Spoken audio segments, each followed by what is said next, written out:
Bonjour, je suis Thierry Arquet, natif du quartier Figuerolles à Montpellier. Et donc j'ai beaucoup travaillé à écrire l'histoire de ce quartier parce que,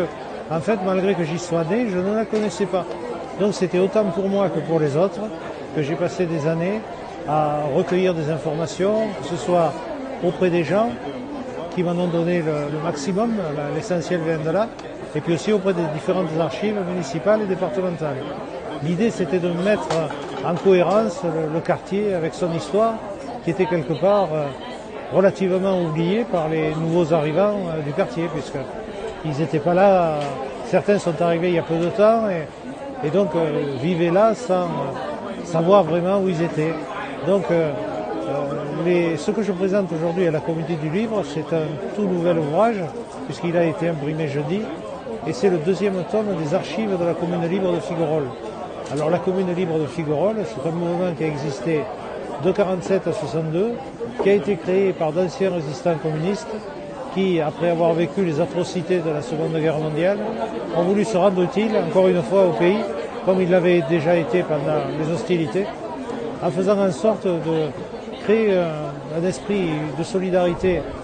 particulier qui était en droite ligne avec celui qu'ils avaient vécu eux-mêmes, mais qui avait pour objectif non plus de combattre personne, mais la misère. C'est-à-dire qu'il y avait des gens qui étaient dans des situations très difficiles, et donc ces gens-là sont partis sur l'idée d'organiser une commune libre qui était à la fois héritière sur le plan politique de la commune de Paris, donc quelque part révolutionnaire, et qui était aussi héritière de la commune libre de Montmartre sur le plan de l'humour et des festivités. Donc ce qu'ils ont mis en place, en mettant de côté leur étiquette parti communiste, ils se sont ouverts à toutes les factions de la population, y compris religieuse, et ont tous travaillé ensemble à organiser des manifestations festives et à récupérer de la sorte de l'argent qu'ils ont immédiatement investi dans le secours qu'ils portaient aux habitants qui étaient dans la misère du fait de la situation économique désastreuse qui régnait juste après-guerre. Donc c'est ça qui m'a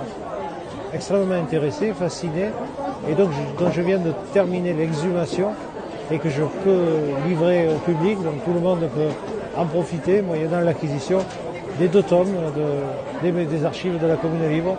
mais j'ai aussi l'histoire de Figuerolles qui est à disposition, l'histoire plus générale, on dira à la fois l'histoire ancienne et une étude sociologique sur le Figuerolles d'aujourd'hui.